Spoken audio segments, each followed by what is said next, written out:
So then, let me connect this with the problem of birth and death, which puzzles people enormously, of course.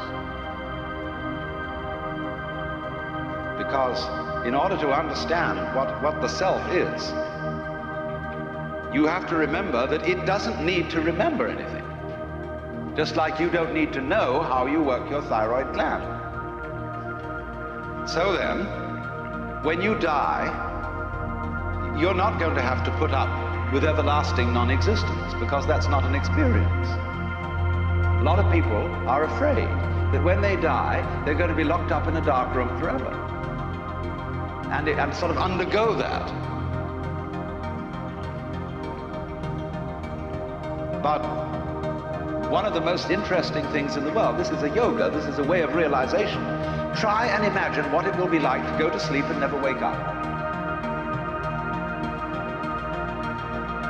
Think about that. Children think about it. It's one of the great wonders of life. What will it be like to go to sleep and never wake up? And if you think long enough about that, something will happen to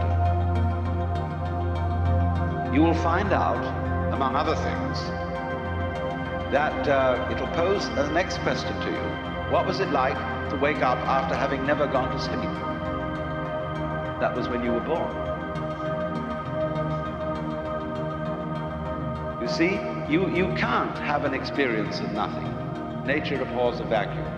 So after you're dead, the only thing that can happen is the same experience, or the same sort of experience as when you were born. In other words, we all know very well that after people die, other people are born. And they're all you. Only you can only experience it one at a time. Everybody is I. You all know you are you. And wheresoever beings exist throughout all galaxies, it doesn't make any difference. You are all of them. And when they come into being, that's you coming into being. You know that very well. Only you don't have to remember the past. In the same way, you don't have to think about how you work your thyroid gland or whatever else it is in your organism. You don't have to know how to shine the sun. You just do it.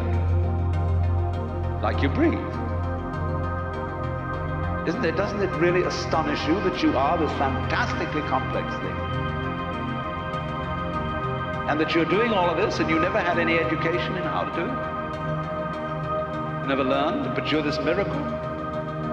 Well, the point is that from a strictly physical, scientific standpoint, this organism is a continuous energy with everything else that's going on. And if I am my foot, I am the sun. Only we've got this little partial view, we've got the idea that no, I'm just something in this body, the ego. That's a joke.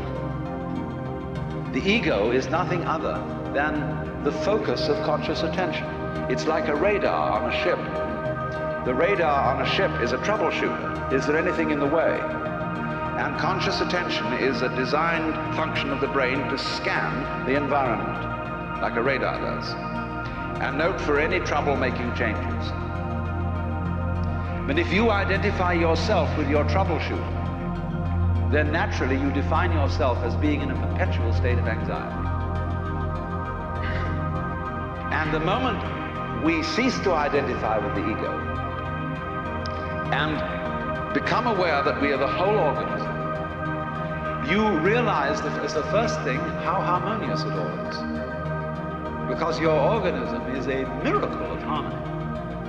All this thing functioning together. Even those corpuscles and creatures that are fighting each other in the bloodstream and eating each other up. If they weren't doing that, you wouldn't be healthy. So what is discord at one level of your being is harmony at a higher level. And you begin to realize that, and you begin to be aware too that the discords of your life, the discords of people's life, which are a fight at one level, at a higher level of the universe, are healthy and harmonious. And you suddenly realize that everything that you are and do is at that level as magnificent and as free of any blemish as the patterns in waves, the markings in marble, the way a cat moves, and that this world is really okay. It can't be anything else, because otherwise it couldn't exist.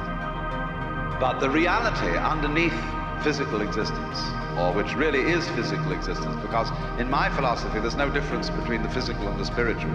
These are absolutely out-of-date categories. It's all process. It isn't stuff on the one hand and form on the other. It's just, it is pattern. Life is pattern. It is a dance of energy. So I will never invoke spooky knowledge. Now, that is to say that I've had a private revelation, or that I have sensory vibrations going on a plane which you don't have. Everything is standing right out in the open. And it's just a question of how you look at it. So you do discover, when you realize this, the most extraordinary thing to me that I never cease to be flabbergasted at whenever it happens to me.